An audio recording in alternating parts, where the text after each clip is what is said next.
Rusia vuelve a las andadas. El grupo Fancyber intenta hackear la empresa que gestiona la campaña del candidato demócrata a la presidencia de Estados Unidos. Los métodos tradicionales de blanqueo de capital siguen siendo los preferidos a pesar del atractivo de las criptomonedas. Una investigación de Mozilla revela que las empresas con gran presencia online pueden de-anonimizar a los usuarios basándose en sus patrones de navegación. Cuidado con las imágenes en los correos electrónicos. Nunca se sabe quién está observándote detrás de ellas. Nueva vulnerabilidad en Bluetooth podría permitir ataques man in the middle. Una aplicación móvil que mide tus movimientos, el nuevo aliado en la lucha contra el alcohol en las carreteras.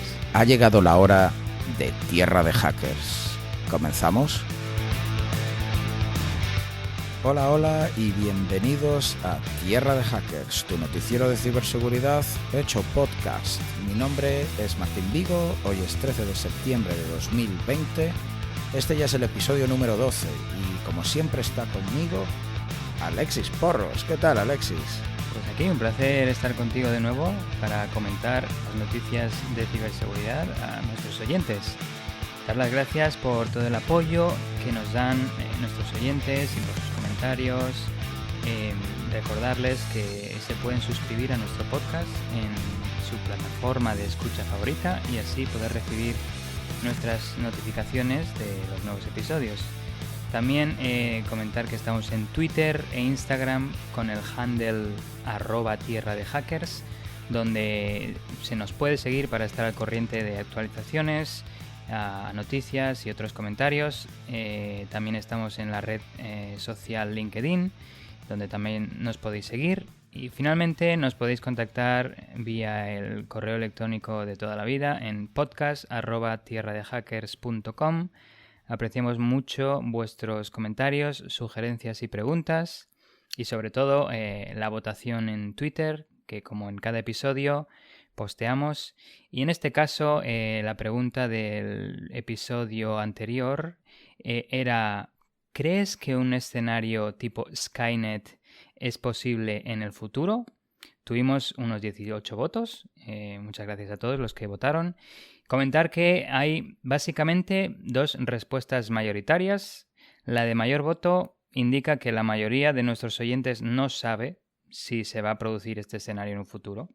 Y la segunda con mayor voto, con una diferencia del 5%, muy cerquita, indica que los oyentes sí que creen que se va a producir este escenario y de hecho antes de 2050. Así que está un poco el tema ahí dividido entre que no y que sí. Y bueno, el resto, que es un 22%, responde con un rotundo no y un mínimo 5% menciona que sí que se va a producir y en unos 10 años. Qué interesante. Sí que yo creo que soy de la opinión de que podría suceder, pero no en los próximos 10 años, eso me parece un poco pronto, pero sí antes de 2050. Lo interesante es que los oyentes que creen que esto va a suceder piensan que va a suceder en su generación.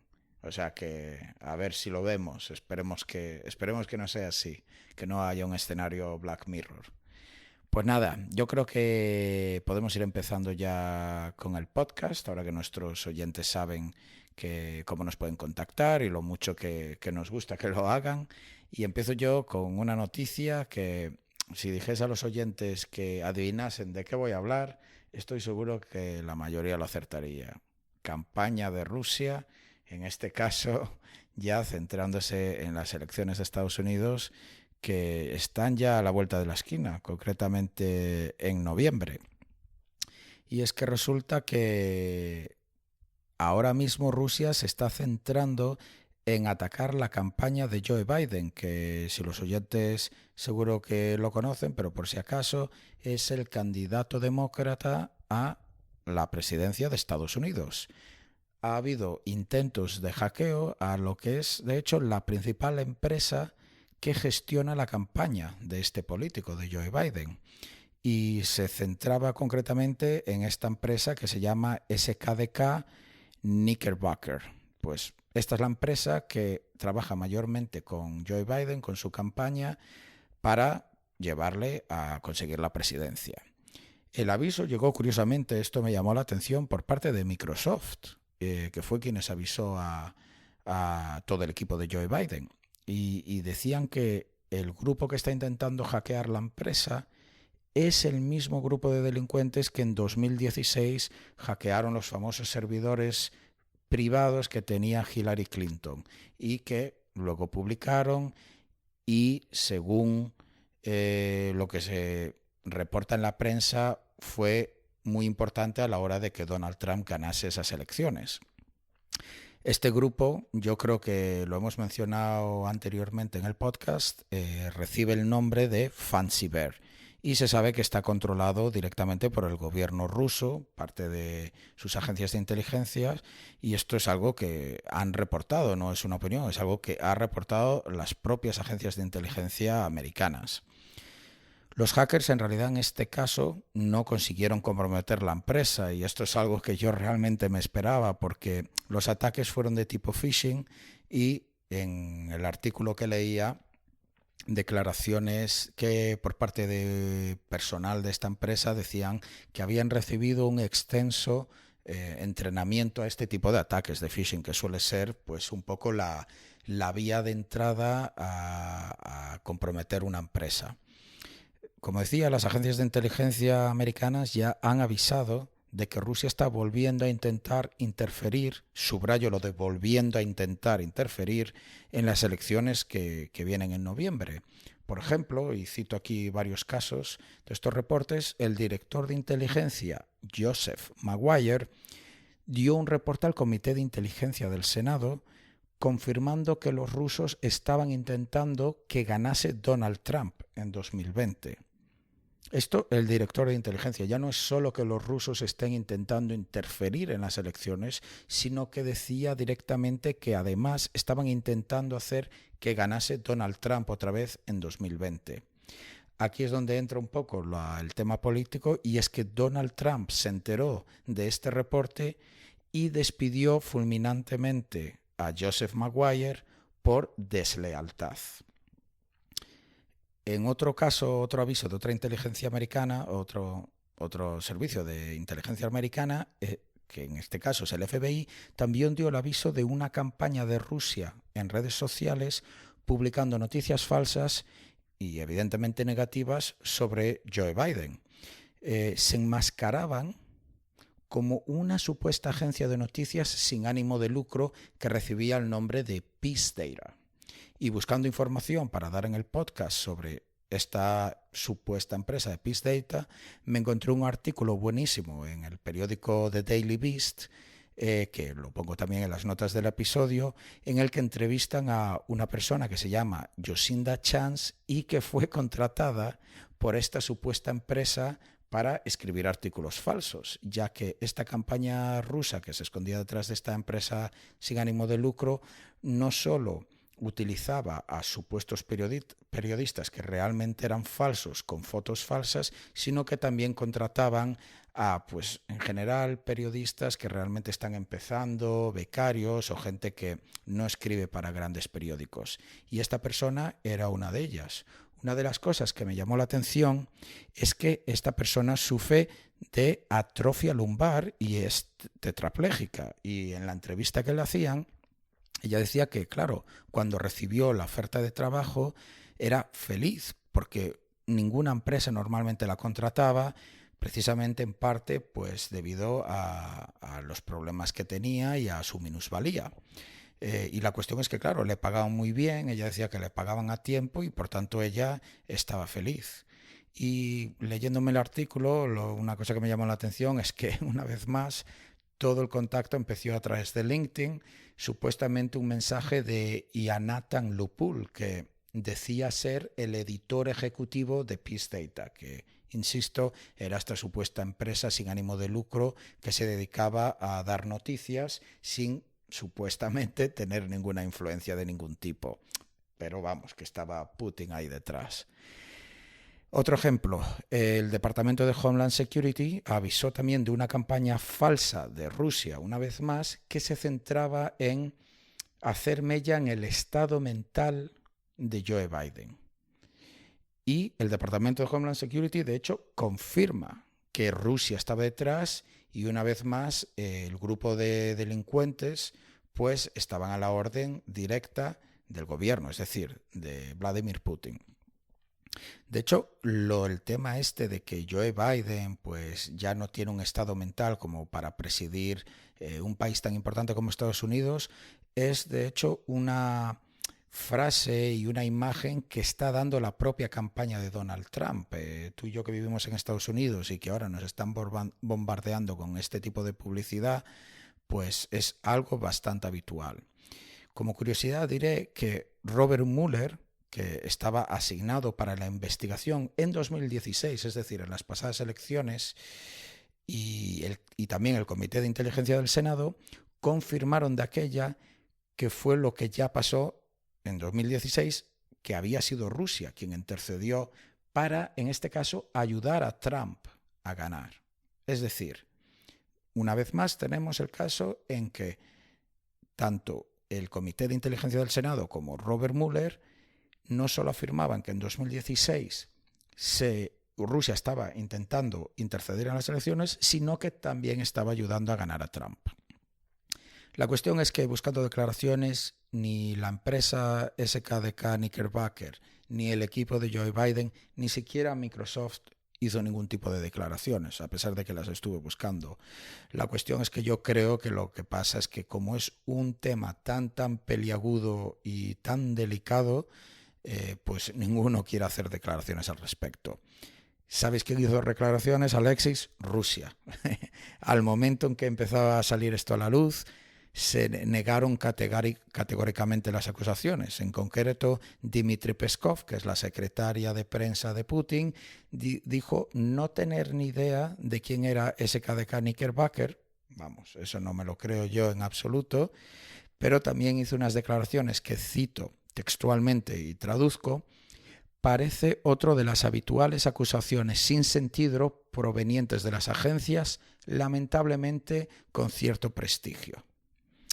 Vamos, que para terminar la noticia, una vez más tenemos que Rusia está presente en nuestro podcast. Yo diría que la media es que en 1 de cada 2 episodios acabamos hablando de Rusia y que hay infinitas, esta solo es una más de las infinitas campañas de desinformación de este país que vienen sponsorizadas por parte de su gobierno. Así que lo dicho, para los oyentes más fieles que están ahí desde el principio, les invitamos a contrastar la información que lean, porque es que parece que Rusia está presente en todos los frentes, en todos los medios, en todas las plataformas, y es que ya uno no se puede fiar de absolutamente nada. A lo mejor dentro de unos meses podemos hacer un episodio especial de Navidad con toda una recopilación de noticias de Rusia, de su campaña de misinformación, de misinformation.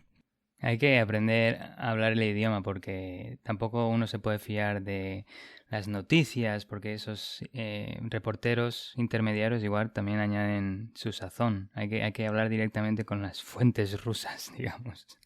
Sí, que aparte van a ser las más fiables. Correcto. Pues muy buena, como siempre. Tenemos ahí a este país interesante. Y nada, seguimos con la siguiente noticia, que va sobre cibercriminales, robo de dinero y cómo lo lavan o lo blanquean para poder utilizarlo finalmente en otros usos. Swift ha publicado un informe junto con BAE Systems en el que se confirma que los casos identificados de lavado de dinero a través de criptomonedas siguen siendo relativamente pequeños en comparación con los volúmenes de efectivo lavado a través de métodos tradicionales. A pesar de ser considerado una forma de refugio financiero para los ciberdelincuentes, las criptomonedas juegan un papel muy pequeño en el lavado de fondos obtenidos de estos ciberataques bancarios. Este informe viene motivado por el hecho de que a día de hoy no se ha publicado material significativo sobre lo que sucede con los fondos después de haber sido robados.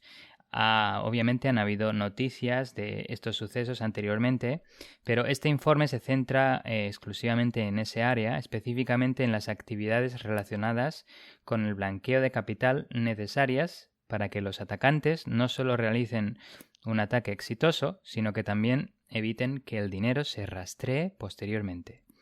Para quienes no conozcan a SWIFT, un poquito de contexto, es la organización que administra el sistema de mensajería interbancaria que lleva su mismo nombre, SWIFT, utilizado por casi todos los bancos del mundo, al menos 11.000 instituciones financieras, para transferir fondos de forma internacional.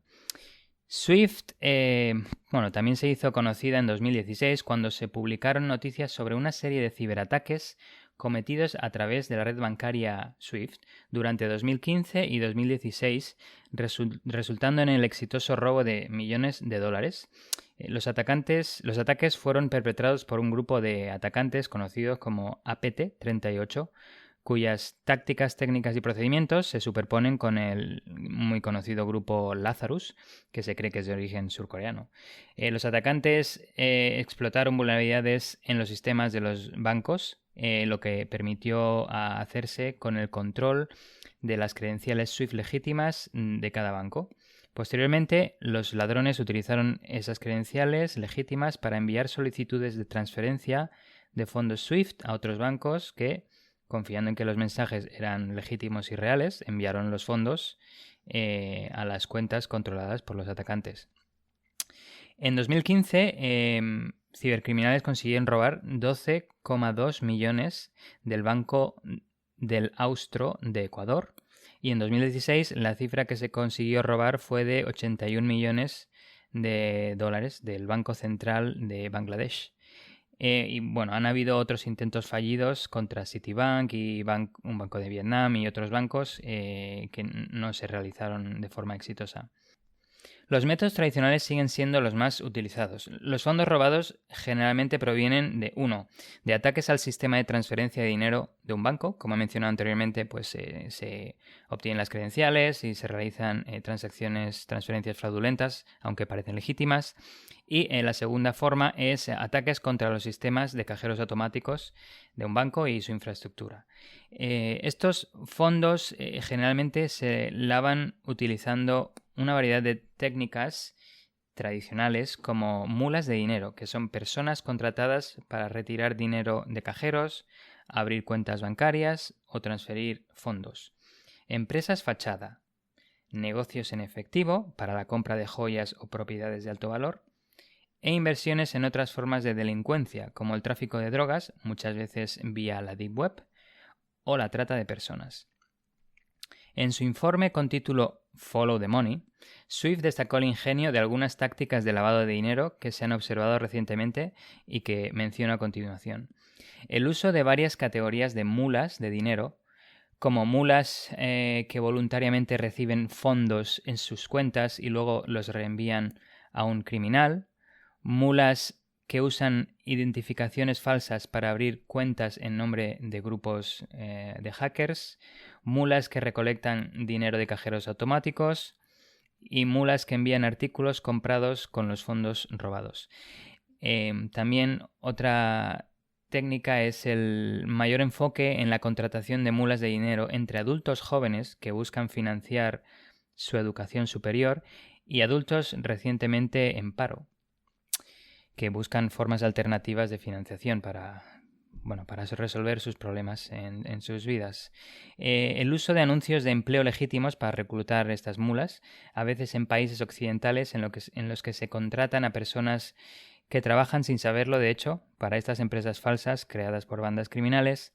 El establecimiento de cuentas bancarias legítimas para ser utilizadas como destinatarios de fondos robados, a veces varios meses antes del ataque, para dar más legitimidad y realidad a las cuentas. En caso de que los bancos empleen una política de conozca a su cliente, o en inglés Know Your Client, KYC, y apliquen la debida diligencia al crear las nuevas cuentas, algunos grupos criminales reclutan a personas o empleados de estas mismas instituciones bancarias con información privilegiada para evadir estos procesos. También está la venta de acceso a cuentas bancarias pirateadas que luego se utilizan para lavar dinero sin el conocimiento del propietario. El uso de compañías fachada establecidas en territorios extranjeros para evitar sanciones internacionales. Muchas de estas empresas se establecen en jurisdicciones que son conocidas por sus fuertes leyes de secreto bancario o por la aplicación deficiente, todo lo contrario, de las regulaciones sobre lavado de dinero, como en la región de Asia Oriental.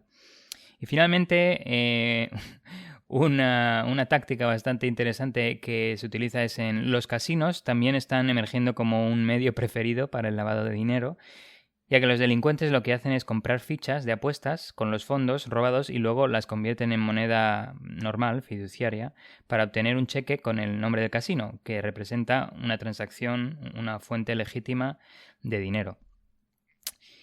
Casos pasados de uso de criptomonedas para lavar fondos bancarios robados. Voy a mencionar, a pesar de que este informe indica que no se usan mucho las criptomonedas para el blanqueo de capital, sí que han habido algunos casos.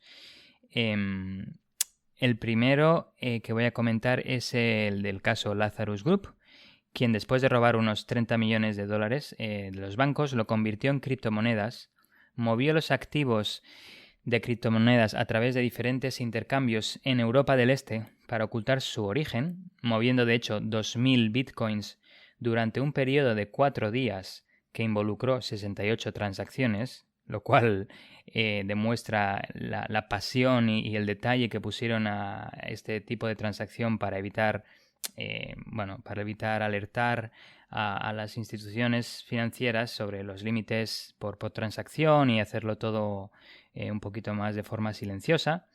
Y luego convirtieron los criptoactivos de nuevo en moneda fiduciaria y los enviaron a Corea del Norte. Ese sería un ejemplo. Otro ejemplo es el de una banda criminal que realizó un ataque de retiro de efectivo de cajeros automáticos. Esta banda luego convirtió los fondos en efectivo robados en criptomonedas en lugar de usar mulas para comprar y revender productos caros con el efectivo robado. Y el último caso es una pandilla de Europa del Este que estableció su propia granja de bitcoins en el este de Asia. Utilizaron fondos robados de los bancos para financiar y operar la granja, generar bitcoins y luego gastar los bitcoins obtenidos en Europa Occidental. Cuando la pandilla esta fue arrestada, las autoridades encontraron 15.000 bitcoins, valorados en ese momento en 109 millones de dólares, 2 automóviles deportivos caros y joyas por valor de unos 557.000 dólares en la casa del líder del grupo. Swift también dijo que vio algunos casos en los que los piratas informáticos utilizan fondos bancarios robados para comprar y cargar tarjetas prepago de criptomonedas en Europa y el Reino Unido. Yo de hecho no sabía que habían tarjetas prepago de este tipo, pero bueno, las hay.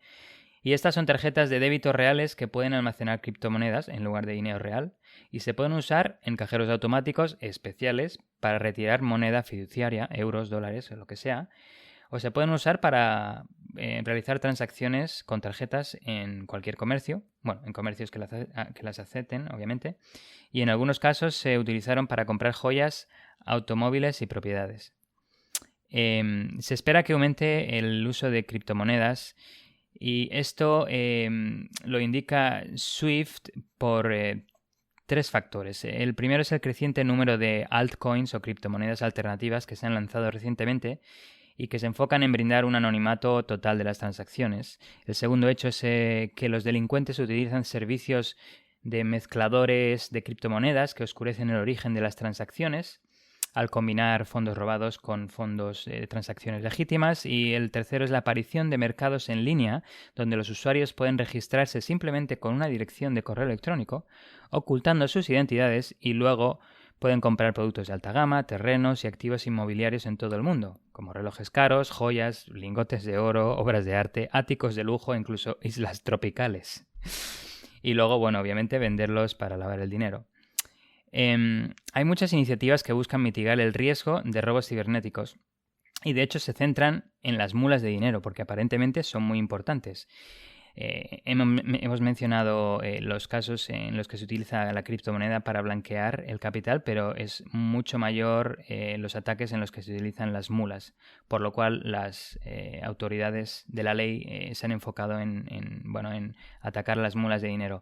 A finales de 2019, las autoridades policiales de 31 países, incluyendo España y Estados Unidos, con el apoyo de Europol Eurojust y la Federación Bancaria Europea se unieron para apoyar la quinta acción global coordinada contra la figura de la mula de dinero, lo que se llama European Money Mule Action, y en el periodo comprendido entre septiembre y noviembre de 2019, esto resultó en la identificación de 3.833 mulas, junto con 386 reclutadores de mulas, de los cuales 228 fueron arrestados. Más de 650 bancos, 17 asociaciones bancarias y otras instituciones financieras ayudaron a informar de 7.520 transacciones fraudulentas de dinero en efectivo, evitando una pérdida total de 12,9 millones de euros.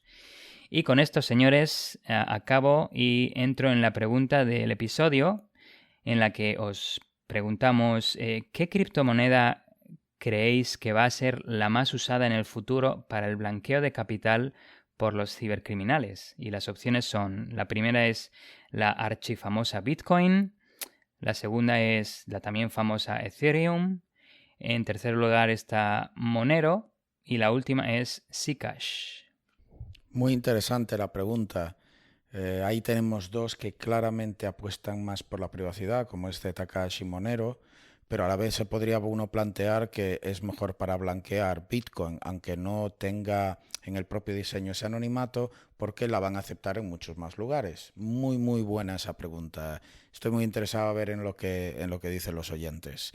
Quería hacer un inciso y un comentario.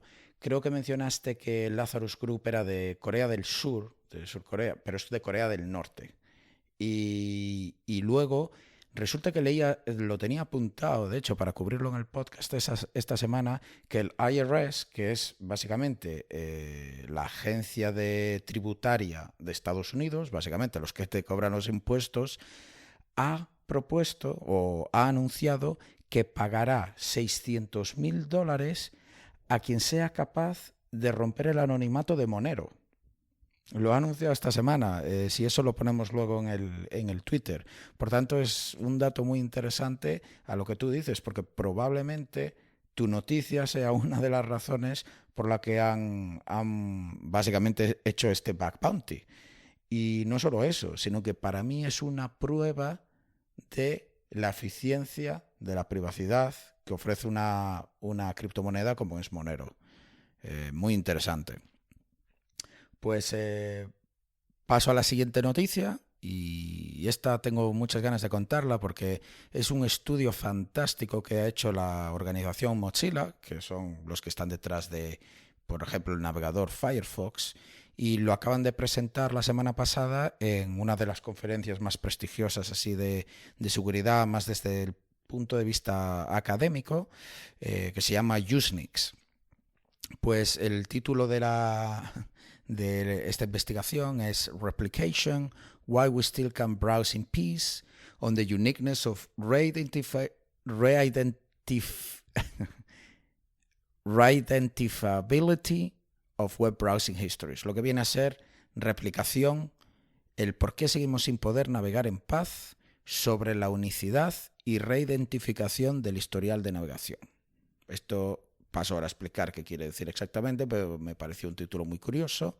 Y los investigadores detrás de esta publicación son Sarah Bird, Ana Sigal y Martín Lapatka. Pues como decía, esto en realidad es un estudio sobre el riesgo a la privacidad de los usuarios a través de los patrones de navegación. Es decir, qué tipo de páginas web visitamos, cuándo las visitamos y cuáles visitamos.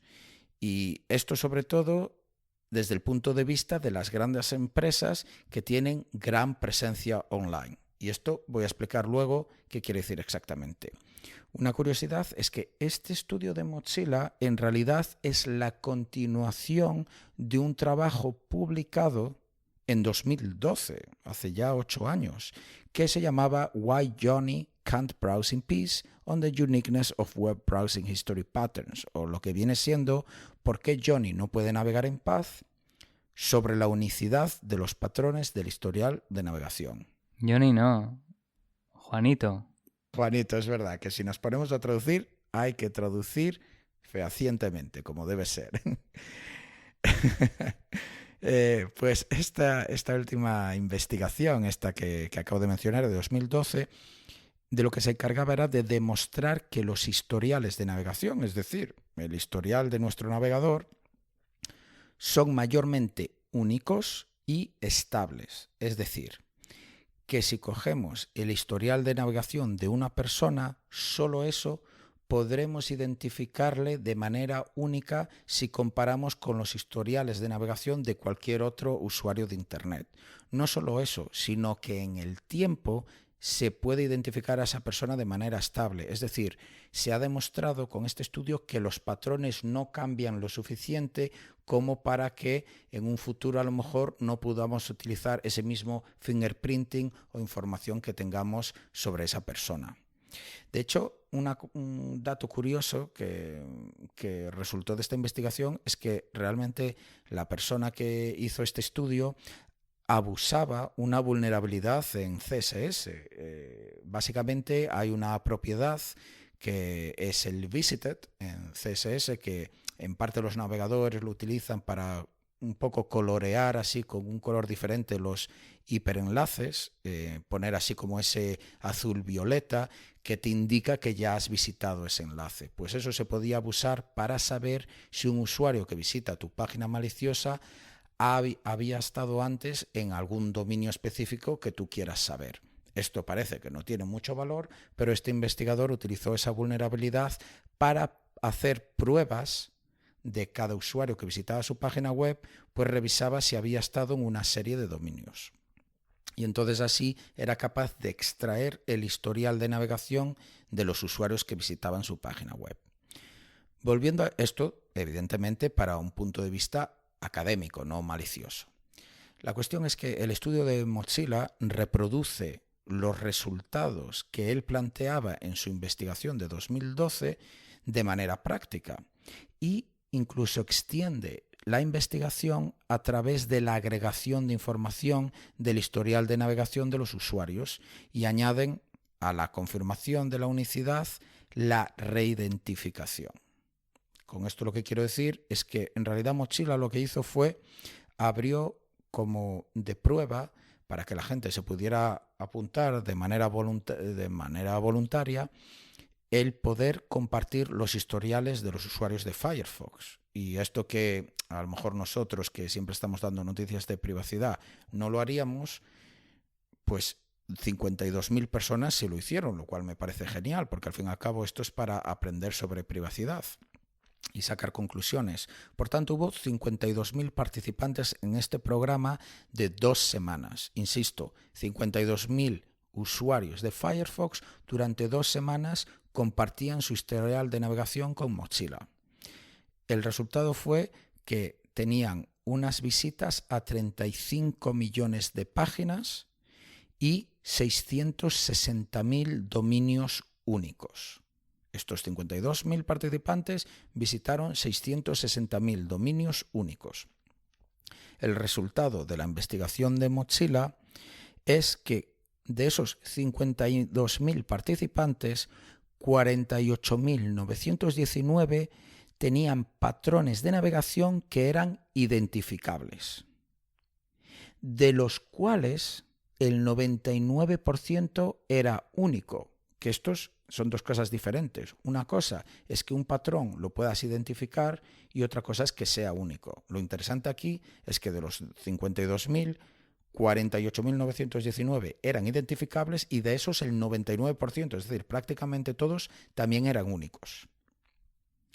De hecho, esta unicidad, es decir, este 99% de que sea único, se mantiene incluso si en vez de estudiar los 660.000 dominios únicos, se centraban solo en el top 100 de las páginas más visitadas. Es decir, observando de todos los dominios que se han visitado, solo el top 100 también se podía identificar de manera única más o menos un 99% de los usuarios.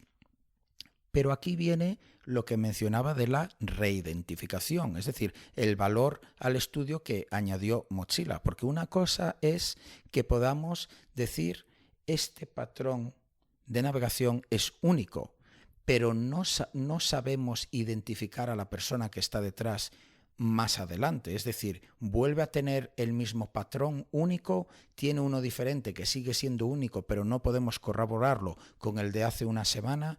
Eso es de lo que se trata la reidentificación. No solo identificar patrones de navegación, no solo verlos de manera que son únicas, sino que utilizar esa información en el futuro para poder decir: esta persona que está visitando ahora estas páginas web es exactamente la misma que hace unas semanas estaba visitando estas otras. Eso es lo que es la reidentificación. Pues para ello utilizaron algo que se llama el índice Jacquard. Y esto es una fórmula matemática o una metodología matemática que, bueno, no me voy aquí yo a tirar el pisto, que esto lo he mirado en Wikipedia, que parece que sé de lo que estoy hablando, pero bueno, básicamente mide el grado de similitud entre dos conjuntos, sea cual sea el tipo de los elementos. Por tanto, lo que hicieron fue, como mencionaba, Mochila estuvo recolectando información de navegación durante 2 semanas. Pues lo que hicieron fue comparar la información que obtuvieron de la primera semana con toda la información que obtuvieron de la segunda semana. Cogieron toda la información que era única en los patrones de navegación de la primera semana y lo buscaban a través del índice de Jacquard en la segunda semana, y si eran capaces de encontrar ese mismo patrón utilizando estas fórmulas, entonces sabían que podían reidentificar a ese usuario, porque a través de los patrones de navegación de la semana anterior eran capaces de encontrarlos en el de la segunda semana. Los resultados son muy interesantes. Usuarios que visitaban hasta 50 dominios únicos, que yo creo que perfectamente todos lo podemos hacer, porque pensemos que no solo son los dominios que nosotros activamente ponemos en la URL, es decir, pues me voy a leer El País, El As, El Mundo, Menéame, Twitter, Facebook, lo que sea, sino que además esos dominios a su vez tienen pues third parties, tienen otros servicios que se están cargando en JavaScript, que son otros dominios de otras empresas, pues que utilizan desde para loguear cómo navegas por la web, a hacer otro tipo de cosas o cargar librerías. Por tanto, ahí hay más dominios que se están cargando. Con solo 50 dominios únicos que un usuario haya visitado, pueden identificar o reidentificar, en este caso, el 50% de los usuarios. Pero si el usuario visitase 150 dominios únicos durante un periodo de tiempo, son capaces de reidentificar al 80% de los usuarios. Esto es muy interesante y, como decía antes, la unicidad no quiere decir reidentificación. Una cosa es que se pueda detectar que ese patrón es único y otra cosa es que podemos utilizarlo para luego identificar más tarde a esa persona específica. Por tanto, la unicidad en este estudio, el ejemplo era que mirando el top 100 de las páginas visitadas se podía identificar patrones únicos en un 99%. Pero a la hora de reidentificar a esos usuarios tendrían que visitar 150 dominios y se tendría pues un 80%. Pero eso sigue siendo muy, muy significativo. Pero una vez lanzados todos estos datos académicos, ¿no?, a nosotros lo que realmente nos interesa es si esto se puede aplicar al mundo real o es algo más de información de laboratorio y académica. Lo que dice Mochila es que ellos no pueden medir el uso por parte de empresas privadas del seguimiento de patrones de navegación. Claro, una empresa privada no va a reconocer que está haciendo esto. Pero sí nombran, de hecho, digo textualmente, evidencias anecdóticas de que esto realmente sí sucede en el entorno empresarial privado. La cuestión es que lo que hicieron fue anotar y categorizar todos los dominios a los que una misma empresa tiene visibilidad. ¿Esto qué quiere decir? Pongo el ejemplo de Alphabet. Para los oyentes que no estén familiarizados con esta macroempresa, Alphabet es realmente la empresa matriz de Google, entre otras. Google decidió dividirse una vez tenía tantas empresas y estaba metido en tantas cosas de desarrollo que creó esta empresa madre que se llama Alphabet. Alphabet es Waymo, que son los de los coches autónomos, es Alphabet Holding LLC, que se encarga de invertir en empresas, DoubleClick, que viene siendo lo que se utiliza para traquear a los usuarios, hacer publicidad y todo esto. Por supuesto está Google.com, que es el buscador, pero en general con también todos sus servicios que a la hora del dominio, pues como tienen diferentes paths, por así decirlo, pues estaría el calendario, Google Maps, Gmail y todo esto. Pero luego debajo de Alphabet pues también tenemos Nest, que son pues los dispositivos IoT centrados en el hogar, en la domótica. Está Waze, que es pues los mapas estos que te suelen avisar a mayores de si hay controles o radares. Está YouTube, está Google Fi, está Google Fiber, está Android, reCAPTCHA, que es una de las cosas que no tenemos en cuenta, pero está presente en todas las páginas web. Pues eso está desarrollado por Google y por tanto cuando te presentan un CAPTCHA, eso es información que se está enviando a Google. ¿Qué quiero decir con esto? Que Alphabet está presente en Internet en muchísimos dominios. Google no es solo google.com, sino que son muchos dominios más. Y aquí es donde está lo interesante, la conclusión de este estudio. Y es que Mozilla dice que hay muchas empresas, las mayores de tecnología, que tienen tanta presencia online que a pesar de no tener acceso directo a tu historial de navegación, como visitamos tantos dominios que pertenecen a una misma empresa, ellos serían capaces de hacer exactamente el estudio de Mozilla. Porque, insisto, nuestros patrones de navegación incluirán muchísimos dominios que pertenecen a una misma empresa. Por tanto, insisto, con visitar solo 50 dominios únicos ya serían capaces de tener un 80% de capacidad para encontrar de manera única y reidentificar a usuarios, por tanto, eliminando totalmente su privacidad. Por ejemplo, un ejemplo sería yo de cómo se utiliza esto. Yo solía utilizar todos los servicios de Google, tenía Gmail y todo esto, y pues hace un año decidí abrazar el mundo de la privacidad y me deshice de todos los servicios de Google y ahora pues prácticamente no utilizo ninguno. Por supuesto, pues digo prácticamente ninguno, pues porque veo vídeos en YouTube, solo que no estoy logueado ni nada de esto. La cuestión es que Google, de cuando yo utilizaba sus servicios, ya tiene un fingerprinting en base a mis patrones de navegación.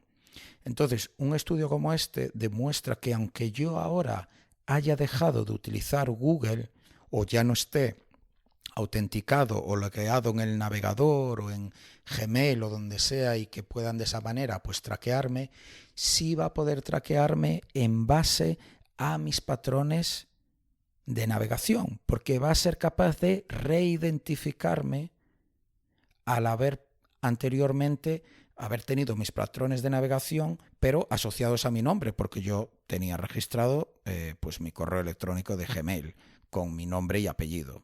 Por tanto, me parece un estudio súper interesante y una demostración de que es súper difícil mantenerse realmente anónimo online.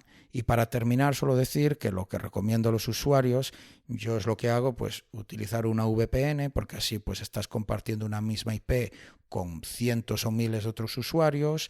Por ejemplo, utilizar un plugin como el Containers de Firefox, que lo que hace es pues poner de manera separada diferentes páginas web. Por tanto, si tú entras en Google y tienes un contenedor pues para Twitter, pues las cookies están en contenedores diferentes, por tanto no se va a poder hacer esa correlación de navegación.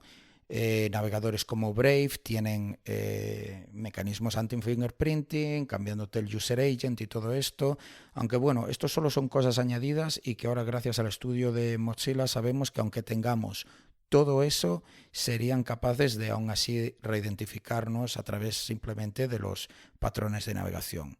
Y ya terminar diciendo que hay una herramienta muy interesante que voy a poner en las notas del episodio que se llama Panopticlick, que es del IFF, y que podemos ir ahí, darle al botón y lo que va a intentar hacer es utilizar todas las APIs de JavaScript y otro tipo de información como por los plugins que tenemos instalados en el navegador y cosas así para intentar informarnos de cómo de únicos somos, es decir, cómo de fácil es identificarnos entre la marea de usuarios en Internet.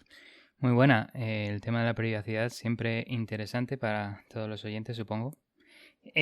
También se me ocurren otras ideas como, bueno, intentar fabricar la identidad de otras personas o, bueno, tener un programa que vaya pidiendo, yo qué sé, te pones el Alexa, los 500 top de Alexa y realizar peticiones a páginas web así, y luego la importancia de las cookies y de esos mecanismos de tracking que esta herramienta que comentas, Panopticlick, los identifica, y muy importante siempre intentar navegar en incognito mode y temas similares.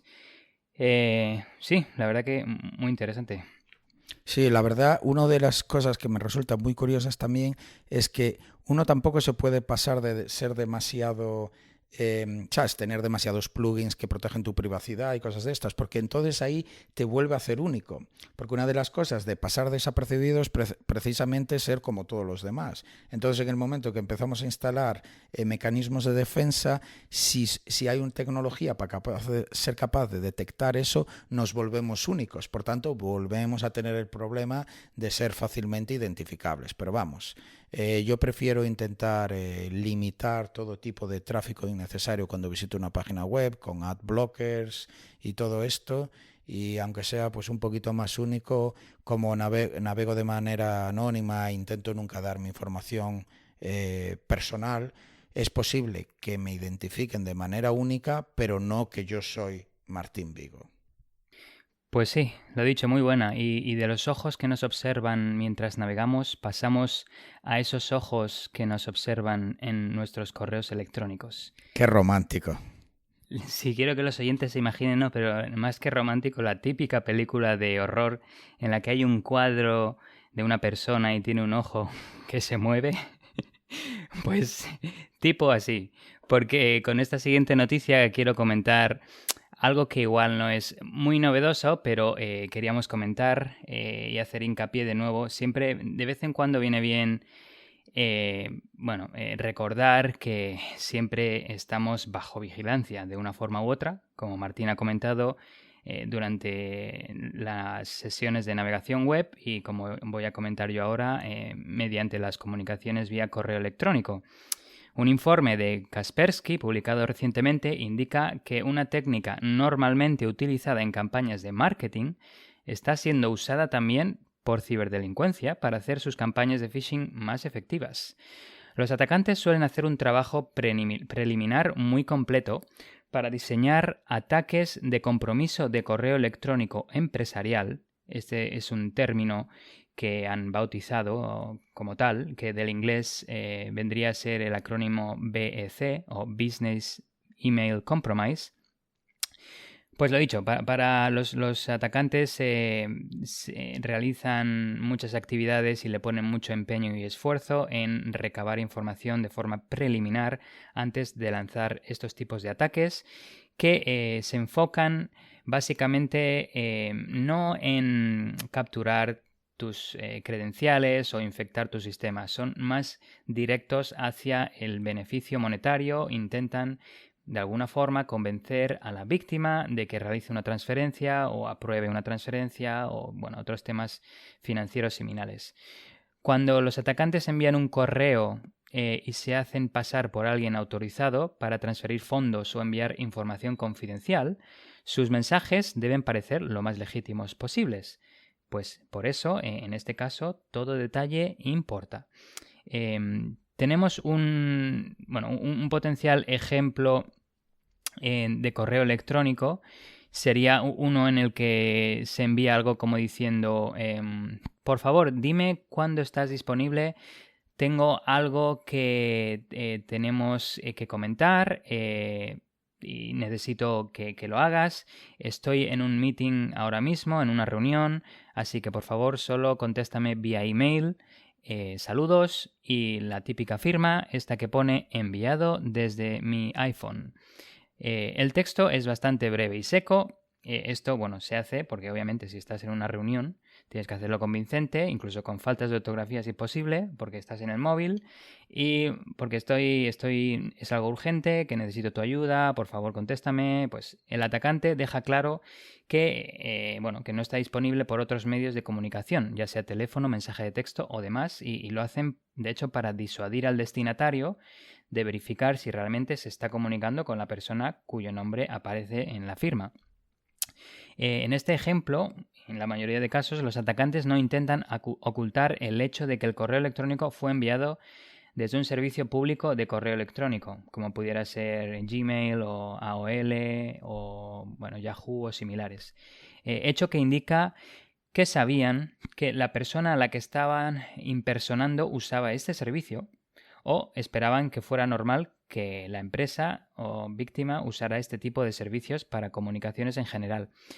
Sin embargo, algo más llama la atención. Como he comentado anteriormente, es la firma que indica enviado desde mi iPhone. Esta firma es la predeterminada en la aplicación iOS Mail para los mensajes de correo electrónico, pero los encabezados del protocolo SMTP, que es el protocolo que se utiliza para enviar correos electrónicos, sugiere que el mensaje se envió de hecho a través de una interfaz web y específicamente de un navegador web, en este caso el Mozilla Firefox. ¿Por qué los atacantes intentaron hacer que pareciera que el correo electrónico se envió desde un móvil de Apple? Pues lo más probable es que el atacante quiera imitar la forma en que el usuario impersonado envía los mensajes para hacerlos más creíbles. Los ataques de Business Email Compromise, como he comentado anteriormente, parecen provenir con mayor frecuencia de compañeros de trabajo y es posible que en este caso el destinatario supiera qué tipo de dispositivo utiliza el remitente gracias a la técnica del píxel de seguimiento, una técnica muy usada en campañas de marketing y comunicaciones. Y ahora voy a entrar a explicar qué es un píxel de seguimiento, también llamado baliza web, del inglés web bug, y por qué se utiliza. Pues, como he comentado, las empresas que envían correos electrónicos masivos de marketing a clientes quieren saber el nivel de participación que logran. El protocolo de correo electrónico tiene una opción incorporada para enviar confirmaciones de lectura, pero los destinatarios deben dar su consentimiento para su uso, algo que la mayoría de usuarios no acepta. Obviamente, estamos hablando de privacidad en este podcast, no creo que los oyentes lo tengan activado por defecto. En su lugar, las empresas de marketing idearon el píxel de seguimiento. El píxel de seguimiento es una imagen muy diminuta de un tamaño de un píxel por un píxel, imperceptible a la vista y hospedada en un sitio web. Cuando una aplicación cliente de correo electrónico solicita esta imagen, este píxel de seguimiento, el remitente que controla el sitio web recibe la confirmación de que el mensaje se abrió, así como la dirección IP del dispositivo en que se abrió el correo electrónico, la hora, la fecha en que se abrió, e información sobre el programa que se utilizó, que puede incluir el User Agent, que de hecho incluye la versión, el tipo de sistema operativo, Windows, Linux, macOS, la versión de la aplicación que abrió este email, el navegador web o lo que sea. En cualquier caso, las versiones más recientes de aplicaciones de cliente de correo electrónico tienen deshabilitada la descarga de imágenes por defecto por motivos de seguridad. ¿Cómo puede un ciberdelincuente aprovechar el píxel de seguimiento y la información que obtiene, que he mencionado anteriormente? Pues en un hipotético escenario de ataque, como por ejemplo un oyente que se encuentre en el extranjero, ya sea por motivos de trabajo o personales, justo cuando recibe un correo electrónico en su cuenta de trabajo que parece ser relevante para su empresa, lo abre y se da cuenta de que solo es un correo no deseado, inofensivo. Entonces lo cierra y lo envía a la papelera. Mientras tanto, aunque esto parece inofensivo, el atacante aprende lo siguiente sobre la víctima. La ubicación. Estás en otro país a juzgar por tu dirección IP. O si no, también puedes saber más o menos en qué lugar, si estás en tu país de residencia, también puedes saber la zona, pero bueno, Puedes saber si estás en el extranjero, por ejemplo, que tu contacto personal con tus compañeros de trabajo es difícil, por lo tanto, eres un potencial candidato para una suplantación exitosa, ya que no va a ser posible que tus compañeros de trabajo contacten fácilmente contigo. En segundo lugar, tu dispositivo. Saben que estás usando tu iPhone, porque abriste el mensaje con mail para iOS. De hecho, caso hipotético que estás usando iPhone. Por lo que al añadir la firma del tipo enviado desde mi iPhone agregará más credibilidad al correo electrónico falso. Y tu horario. Leíste el correo electrónico a las 11 de la mañana mientras tomas tu segundo café de la mañana. Eso por sí solo no es importante, pero si se recopilan varios mensajes, indicadores enviados con regularidad, los ciberdelincuentes podrán calcular tu horario de trabajo y programar un ataque para que coincida con un periodo en el que normalmente no estás disponible y así hacer su ataque más exitoso. Hay técnicas similares, hay múltiples técnicas para conseguir la misma información, pero igual la más parecida es la de el envío de correos no deseados con enlaces de darme de baja. Muchas veces los atacantes envían campañas de correo electrónico masivos a direcciones no confirmadas, con la intención de adivinar direcciones de correo válidas. Estos correos no deseados suelen incluir un enlace del tipo darme de baja, que en correos legítimos se suele utilizar para indicar al negocio remitente que no queremos recibir más correos suyos. Por favor, ya tengo suficiente, tengo muchos correos, además se me está acabando el espacio en mi correo electrónico, así que deja de enviarme más emails. Al hacer clic en dicho enlace, se le está revelando al remitente la misma información que vía el píxel de seguimiento, pero además está confirmando que dicha dirección de correo electrónico es válida. Ahí lo dejo entonces y acabo con cómo puedes proteger tu privacidad frente a estos tipos de ataques. Pues aunque es difícil protegerse del rastreo, como ha mencionado Martín, hay técnicas muy avanzadas sin tener acceso a tus sistemas, así que, sin embargo, esto no significa que se deba facilitar la vida a los ciberdelincuentes y se sugieren seguir varios consejos que pueden ser de sentido común, pero bueno, queremos comentarlos. Si tu cliente de correo electrónico te muestra el mensaje haga clic aquí para descargar imágenes, esto significa que las imágenes de hecho han sido bloqueadas por razones de privacidad. Por favor, piensa antes de descargar las imágenes. Cada vez que descargas una, muere un gatito, como dicen por ahí, ¿no? El correo electrónico puede verse no estético sin imágenes, pero al dar tu consentimiento para descargarlas, proporcionas información sobre ti y tu dispositivo.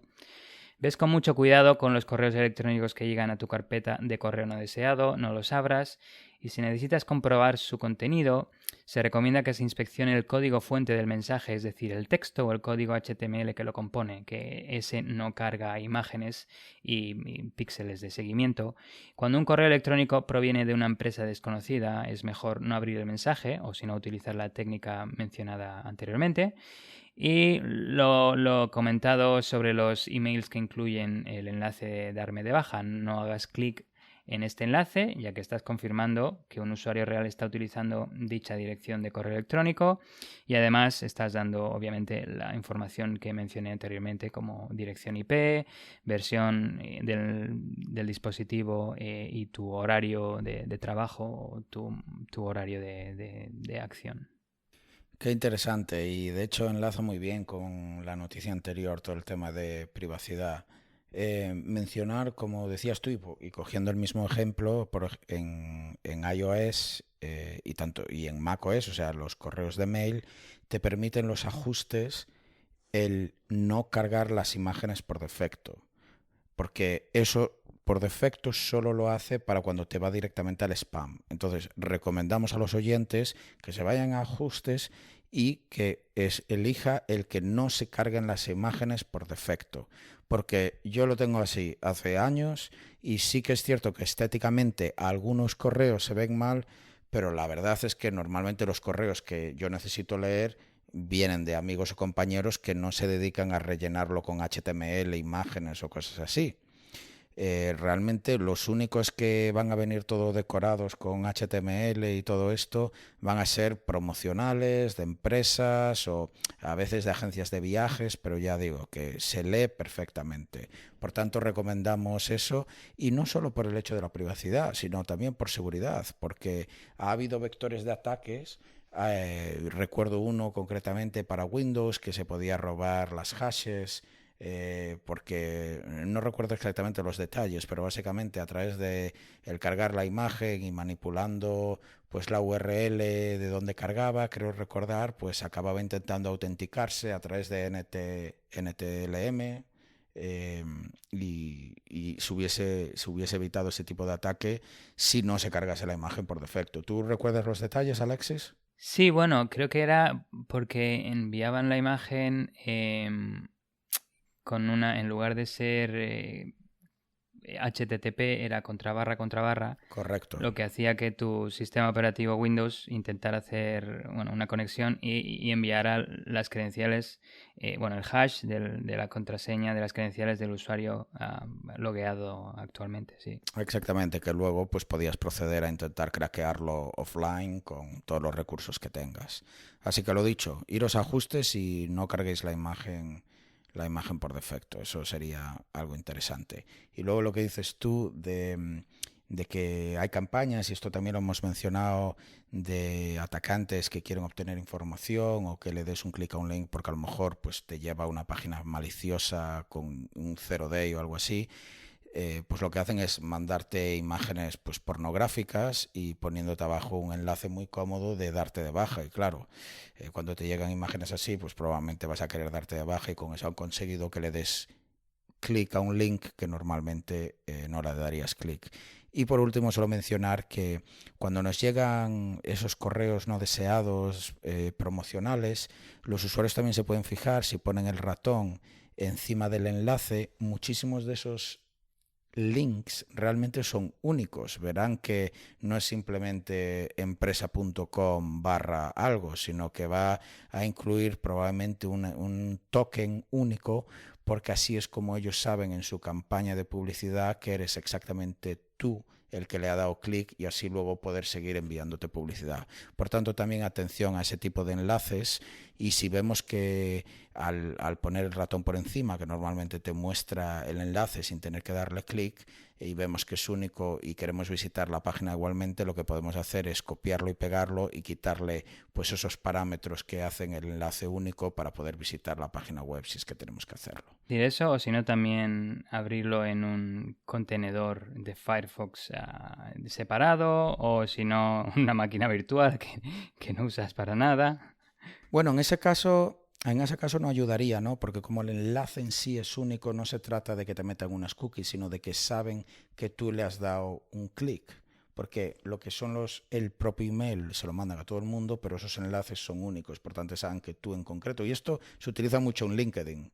Cuando nos llegan ofertas de trabajo, si os fijáis, a partir de ahora veréis que los enlaces no es simplemente a la empresa, sino que va a añadir pues eso, un UUID o algún tipo de token único. Por tanto, sí que ayuda lo que dices tú de abrirlo en una máquina virtual o en un contenedor, porque por lo menos si te meten cookies van a quedar ahí aisladas, pero en general van a seguir sabiendo que ese correo electrónico en concreto la persona abrió el link y por tanto para ellos es tiene interés, vamos a mandarle 300 emails más a ver si cuela y le vendemos algo. Pero bueno, eso sí, solo lo del container era un poco para que no pudieran ver el historial si algún ataque tipo CSS. qué bueno, qué y la bueno. máquina virtual es por si realmente, como has dicho tú antes, hay malware embebido en ese enlace.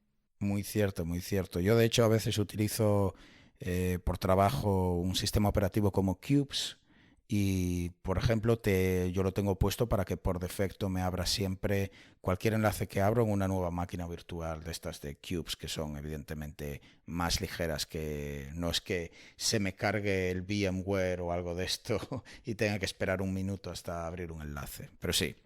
Bueno, yo creo que ya hemos aquí dado de sobra información al respecto. Ya veis que en Tierra de Hackers queremos manteneros informados y no solo nos limitamos a dar la noticia, sino que intentamos añadir mucho más valor para los oyentes. Y aparte nos decís constantemente que es algo que apreciáis mucho del podcast, así que Alexis y yo vamos a seguir haciendo los deberes para poder añadir más información. Y ya con eso me voy a la última noticia que traigo hoy. Y es sobre Bluetooth, una vez más. Ya Alexis en episodios anteriores había hablado de otras vulnerabilidades de Bluetooth, pero esta semana ha salido una nueva que le han puesto el nombre de Blurtooth. Es una nueva vulnerabilidad, como decía, en Bluetooth, que ha sido, de hecho, descubierta por dos universidades distintas y parece ser como que a la vez. En concreto, el École Polytechnique Fédérale de Lausanne, que esto está en Suiza, y el Purdue University, que no sé dónde está. La cuestión es que ambos encontraron esta vulnerabilidad que afecta al Bluetooth 4.2 y hasta el 5.0, que esto viene siendo pues los estándares, que creo que ya estamos en el 5.2, así que el 5.1 y 5.2 no son vulnerables. Y la vulnerabilidad está concretamente en un componente del estándar del Bluetooth llamado Cross Transport Key Derivation, o abreviado CTKD. El CTKD sirve para parear dispositivos que soportan tanto el BLE, que es lo del Bluetooth Low Energy, o el BR-EDR, que es lo del Enhanced Data Rate. Básicamente estos dispositivos que soportan estos dos, que es el Bluetooth de energía baja o el Bluetooth que tiene pues un ancho de banda para poder enviar más información, son conocidos como dispositivos dual mode, y esto pues suele ser típico en los teléfonos móviles. ¿Por qué? Pues por ejemplo, dispositivos de Bluetooth que necesitan más ancho de banda porque necesitan enviar información, pues puede ser algo como los auriculares de Bluetooth, que están constantemente en streaming y necesitan más ancho de banda para mandar información. Pero hay a veces que queremos tener dispositivos que se centran en no consumir tanta energía, como por ejemplo pues diferentes sensores que funcionen por Bluetooth, y ahí es donde entra el estándar BLE, lo del Bluetooth Low Energy. Pues un móvil, como suele ser un dispositivo que solemos conectar a todo tipo de otros dispositivos Bluetooth, soporta los dos, y es ahí donde aparece esta vulnerabilidad que llamaron Bluetooth. El componente que se encarga de la negociación y configuración de claves de autenticación entre dos dispositivos de Bluetooth es precisamente, como decía, el que es vulnerable. El CERT Coordination Center de la Universidad de Carnegie Mellon, que es una universidad muy famosa en Estados Unidos de ingeniería, sacó un advisory sobre esta vulnerabilidad y reporta que las claves de cifrado, lo que yo mencionaba, lo que se utiliza para la autenticación, que bueno, se llaman long-term key y link keys, pueden llegar a sobreescribirse si se explota esta vulnerabilidad. Es decir, las que se han generado y que son desconocidas para un atacante, si se explota esta vulnerabilidad, son reescritas por una de ellas que el atacante sí conoce. Y esto sucedería durante el proceso específico en el que el método de transporte pide un nivel de seguridad más elevado. Esto es algo común también cuando se negocian claves SSL para la navegación por Internet de manera cifrada, y es que tanto el servidor como el cliente negocian no solo la llave de cifrado, sino qué tipo de protocolo van a utilizar y qué tipo de cifrado y todo esto. Pues precisamente en ese intercambio de información es donde se puede explotar la vulnerabilidad. Lo más importante de esto es que un atacante podría llegar a acceder a recursos adicionales a través de Bluetooth. Ya sabemos que a través de Bluetooth se puede hacer muchas cosas, desde el sonido a través de un micrófono, sincronizar fotos, mandar archivos, se puede hacer muchas cosas. Pues explotando esta vulnerabilidad se podría acceder a más recursos. Por otro lado, está el Bluetooth Special Interest Group, que esto es una organización que se encarga de supervisar el desarrollo y estándares de Bluetooth. Pues ellos también sacaron un advisory, y en este advisory de hecho se centra en que explotando esta vulnerabilidad se podría hacer un man in the middle. El man in the middle sería a través de espufear uno de los dispositivos que ha sido previamente pareado. Es decir, digamos que tú, querido oyente, tienes un iPhone al que le has pareado tus auriculares que utilizas normalmente. Pues yo podría utilizar esta vulnerabilidad para espufear tus auriculares, hacerme pasar por ellos y así parearme con tu teléfono directamente. La vulnerabilidad sucede una vez más a través de sobreescribir las claves originales que se habían derivado de ese pareado inicial para acceder a servicios que requieren de esa autenticación. Una de las cosas que tiene esta vulnerabilidad es que al ser Bluetooth, pues claro, requiere que el atacante tenga una proximidad física, pues claro, a la persona que va a ser atacado, o en este caso al dispositivo, ya que Bluetooth pues tiene un rango de unos pues 100, 200 metros, ¿no? Por ahí, dependiendo del protocolo que se utilice. Y ya para terminar, ¿cuál es la solución? Pues lo de siempre, actualizar. Una cosa que me llamó mucho la atención es que la propia web del advisory, que la pondré en las notas para que los oyentes puedan ir a visitarle, mantiene una lista de fabricantes que son vulnerables, otros que no lo son o que ya han parcheado, y la que es mayor es una lista de los que se desconoce y que no han dado información sobre si son vulnerables o no. Por tanto, es interesante mantener un ojo en esas listas para ver cómo se va actualizando y desarrollando. La cuestión es que las actualizaciones van a venir a modo de una actualización para el sistema operativo o para el firmware, porque es a esa capa en cómo se puede solucionar. Yo personalmente, donde me entra un poco, digamos, el miedo o el temor de este tipo de vulnerabilidades es cuando pensamos en dispositivos IoT que probablemente no se van a actualizar jamás, y se van a quedar en protocolos antiguos y sin parchear. Y en concreto podemos pensar como, pues, ¿qué tipo de dispositivos son críticos que funcionen con Bluetooth? Pues, por ejemplo, las cerraduras de casa. Hoy en día hay muchas cerraduras donde tú vas con tu Bluetooth y abres la puerta. Pues probablemente esas no van a recibir muchas actualizaciones. Apple mismo, en la última presentación que han hecho, presentaban lo de abrir el coche con el móvil, que funciona a través de Bluetooth, si no recuerdo mal. Por tanto, no estoy diciendo con esto que sea vulnerable a esta vulnerabilidad en concreto, pero dado que Alexis ya ha hablado previamente sobre vulnerabilidades en Bluetooth y ahora tenemos una nueva, sí que es algo que hay que tener en cuenta, que tenemos muchos investigadores mirando esto en concreto, que a mí me da un poco la sensación y la añoranza de cuando toda la investigación se centraba en Wi-Fi, pero es que ahora ya no tanta gente. Después del web y de WPA y WPA2 ya no han salido muchos ataques nuevos a ese tipo de canal de comunicación. Así que ahora parece que se centra más en Bluetooth.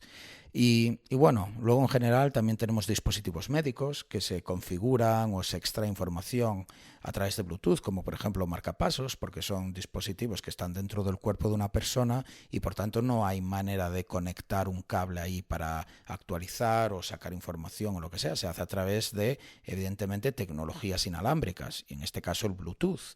Pues eso sería otro problema si una persona puede de repente parearse con el marcapasos de otra persona. Esto ya lo hemos visto en series como 24 y Jack Bauer, ¿no? No era ahí donde mataban a un presidente a través de... No, perdón, era en Homeland. En Homeland, en la...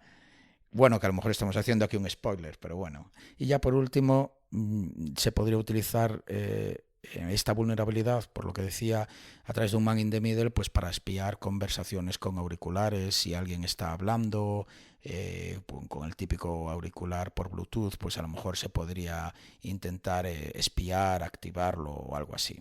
En el episodio 10, de hecho, comentaba el tema del ataque Bluetooth Impersonation Attacks, BIAS, y sí, otra técnica similar para suplantar dispositivos Bluetooth.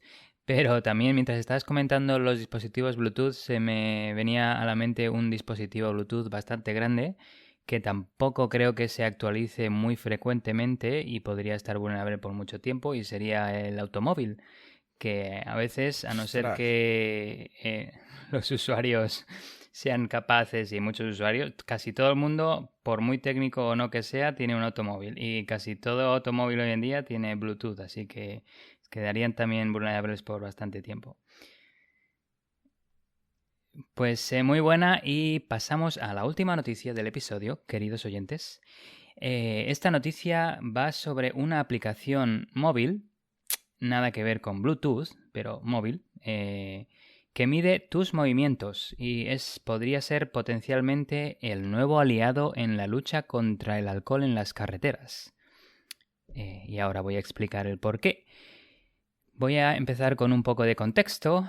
Si un policía te detiene en la carretera mientras conduces, solo puede determinar objetivamente la intoxicación con un alcoholímetro. En los pulmones, el etanol se transfiere de la sangre al aire, por lo que el dispositivo puede detectar el alcohol en la exhalación. Incluso en este caso, una persona con el límite de conducción legal de concentración de alcohol en aliento podría actuar con total normalidad, porque su nivel de toleración es mucho mayor que otra persona con la misma concentración de alcohol en el aliento podría estar realizando los típicos movimientos en S de personas embriagadas, o decir incluso comentarios sin sentido. En otros casos, los agentes de tráfico también han utilizado la típica prueba de equilibrio en la que hacen a los conductores sospechosos de estar ebrios caminar de talón a punta en línea recta mientras mantienen el equilibrio y cuentan los pasos en voz alta, girando y repitiendo el proceso varias veces. Pues hay científicos que están trabajando en lo que podría ser una nueva forma de determinar el nivel de intoxicación, volviendo a la característica estereotipada del típico borracho que es realmente cierta, ese caminar torpe en forma de S. De hecho, no importa lo bien que crea uno que camina cuando está intoxicado, los cambios sutiles y no tan sutiles en la forma de andar podrían delatar el nivel de alcohol en sangre. Y si se lleva un teléfono inteligente, su acelerómetro integrado puede identificar estos cambios. Investigadores de la Universidad de Pittsburgh acaban de publicar una investigación que muestra que, al menos en el laboratorio, luego vamos a ver si en la realidad se cumple, pueden usar datos de movimiento de teléfonos inteligentes para detectar si una persona está intoxicada. Perdona que me ría, pero es que me ha encantado de el típico borracho. Qué bueno, tío, qué bueno. Es que muy elegante eso. Estás diciendo así unas palabras como muy tal y de repente, no, es que es el típico borracho que va para los lados. Qué bueno. Claro, hay que mantener el balance entre seriedad y diversión un poquito. Pues retomamos la noticia, Martinico. Esta aplicación móvil es un potencial sustituto del típico también alcoholímetro. ¿Sabéis? Ese que lo llevas en el bolsillo, lo sacas en la fiesta, que estás ahí con tus cuantas copas y dices, a ver, ¿voy en taxi o me llevo el coche? Bufas ahí, soplas y nada, y a ver lo que te dicen los números. Pues bueno, lo que hicieron los investigadores fue lo siguiente. Contrataron o le dijeron a un grupo de sujetos que les ayudaran, así que antes de que estos sujetos bebieran alcohol, los investigadores pegaron teléfonos inteligentes a la parte inferior de la espalda de dichos sujetos del experimento para tener una idea de sus pasos iniciales cuando no están intoxicados. Hicieron que los participantes caminaran 10 pasos hacia adelante, se dieran la vuelta y caminaran y retrocedieran otros 10 pasos. Luego los sujetos repitieron este ritual mientras estaban intoxicados, haciéndolo una vez por hora durante el transcurso de 7 horas, mientras su concentración de alcohol en aliento alcanzaba su punto máximo y mínimo. Que vete tú a saber porque les hicieron llegar al límite legal y durante 7 horas tenían que estar caminando. Supongo que les pagarían bien porque para esta tarea un poco rutinaria y aburrida, pero bueno, todo sea por la ciencia y por el avance de la tecnología. Mientras tanto, el teléfono inteligente registraba los datos del movimiento de cada sujeto. Debido a que cada participante tenía su propio y único modo de andar, sobrio e intoxicado, los investigadores utilizaron modelos matemáticos individualizados que les permitieron comparar a cada persona con sí mismo. Esto es un poco decepcionante, que tengan que utilizar modelos matemáticos individualizados. No se puede aplicar de forma genérica entonces, pero bueno, vamos a seguir viendo un poquito cómo se desenlaza la noticia. Descubrieron lo que realmente importa en el modelo es el balanceo medial lateral, así un término científico, pero bueno, en palabras llanas, es el movimiento de dar bandazos de lado a lado. Con esto, los investigadores consiguieron identificar correctamente si una persona superaba el nivel de conducción legal de concentración de alcohol en aliento con una precisión del 93%. Es decir, con este método sabían el 93% de las veces si esta persona podía conducir o no de forma legal. Sin embargo, las personas, como he mencionado, no llevan el teléfono pegado a la parte baja de su espalda, sino en la mano o en los bolsillos. Por lo que esto es otra gran limitación, aparte de la de tener que definir un modelo matemático individualizado para cada persona, en la que los investigadores están trabajando para superar. Aunque esta investigación se encuentra en sus primeras etapas, se basa en otros trabajos que muestran que los datos de movimiento de un dispositivo podrían ser una medida precisa de intoxicación. De hecho, este estudio amplía el trabajo de científicos del Instituto Politécnico de Worcester, quienes también usaron teléfonos inteligentes para medir la influencia de los intoxicados, e incluso ya crearon una aplicación de detección de embriaguez llamada Alcogate. Para obtener una medida precisa de la cantidad de alcohol que hay en el organismo de una persona, es necesario obtener una muestra de sangre. Los alcoholímetros miden con precisión el alcohol en el aliento de una persona, pero pueden ser engañados por otras variables, como si la persona masticó chicle recientemente. Así que ahí tienes el bypass. Sin embargo, con este método de identificación de desviaciones de los movimientos normales de una persona, volvemos al típico caso del borracho que se mueve en eses, se puede identificar si una persona está embriagada e impedida en la carretera, incluso si no sobrepasa el límite legal de concentración de alcohol en aliento. Esto lo hace muy interesante, porque en la actualidad lo que hay es un límite fijo de concentración de alcohol en aliento o en sangre. Por tanto, con este método de análisis del movimiento de cada persona, se podrían realizar evaluaciones de intoxicación e impedimento con mayor precisión que este uso de un simple límite fijo de alcohol en sangre.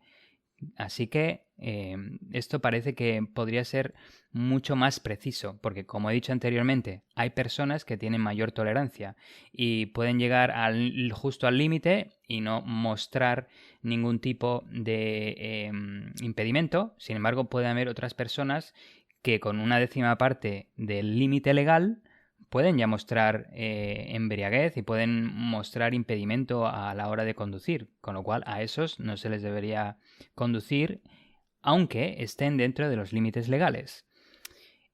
Otra aplicación de este sistema es el de ayudar a personas a tratar sus problemas con el alcohol, que me parece muy interesante. Al monitorear los movimientos, los expertos en salud podrían predecir mejor cuándo podría ocurrir el problema de la bebida en una persona. Es decir, una persona a la que le gusta el alcohol y se tira al alcohol cuando tiene problemas de algún tipo.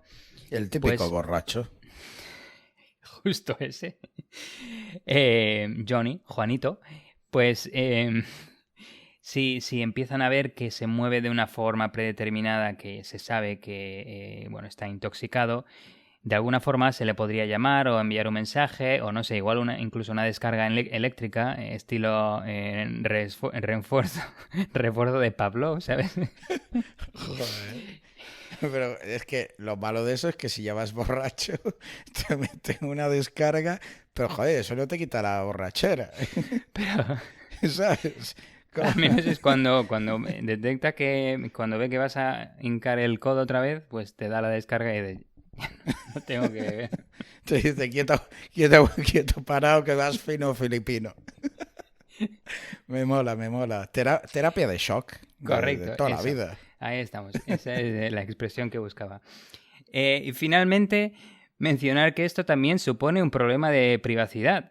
Si hay leyes que hacen cumplir este sistema de identificación de alcohol como una solución de monitoreo, porque, por ejemplo, imagínate, se me ocurre que en un futuro tipo Minority Report o algo así, las empresas de seguro de automóvil requieren realizar una evaluación de tu caminar cada día como requisito para ofrecer cobertura y de esta forma ofrecer mayor o menor premium y hacerte pagar más o menos. Así que ahí lo dejo. Sí, es una buena observación y ya en el pasado hemos hablado de cosas de estas con lo del ADN también, que te hagan un seguro en base a un estudio genético, y estoy convencido de que en futuros episodios seguiremos hablando de un futuro distópico donde los seguros serán en base a mucha más información que simplemente rellenar un formulario con nuestros datos personales.